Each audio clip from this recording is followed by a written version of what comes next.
Kosha, what's your assessment of where the Trump cabinet is at the moment in terms of how it's coming together, where the question marks remain, given the need for Senate approval?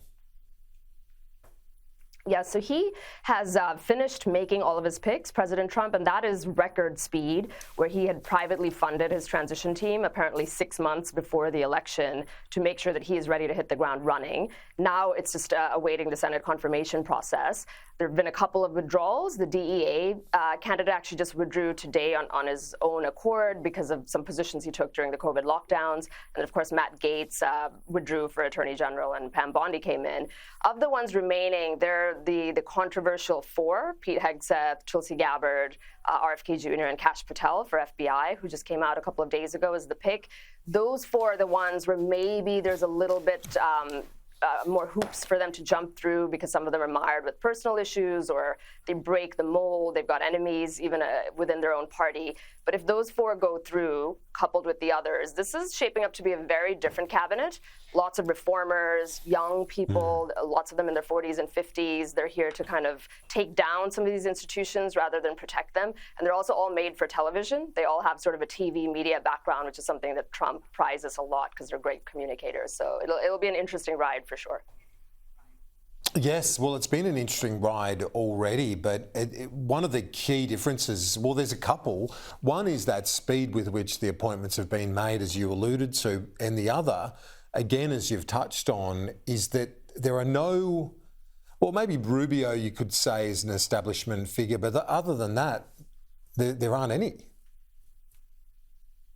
Yeah, it's sort of like a panoply where there's Rubio and, maybe Doug Burgum for energy because he was a governor, and a couple others. Pam Bondi, she's sort of, I would say, in the middle. So there are a couple, but yes, you're absolutely right that in general, I feel like he's doing that to give a little bit something for everybody, so that there's a little bit for the establishment types to feel happy about. There's certainly quite a bit for the red meat MAGA base to feel happy about. And I think the other thing too is it'll be tough for the Senate, the Republican majority Senate, to not confirm multiple people, maybe one, maybe two, but it's very hard for them to, reject 4, 5, 6, and I think that's part of Trump's strategy with these picks.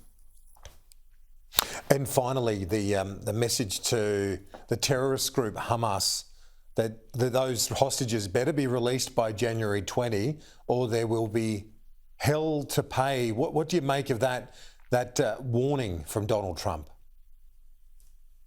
It is classic Trump. He is not shy about hyperbole and strong, unequivocal wording. And it's just such a reminder of that versus Biden's approach and what it's been. Now, those are words. It remains to be seen what he would do militarily. But we've seen that before, where he, sent those huge missiles into Syria while he was dining with President Xi of China and having chocolate cake at the same time. That was a famous memory from the first term. So I wouldn't be surprised if he did something like that just to get the hostages back, because as controversial as this war has now become in terms of how everybody in the electorate sees it, and there are different angles to it for sure, getting the hostages out is something that everybody agrees with, and I would see that as being an easy win if he's able to pull it off either through rhetoric, the art of rhetoric, or actual military action in some way.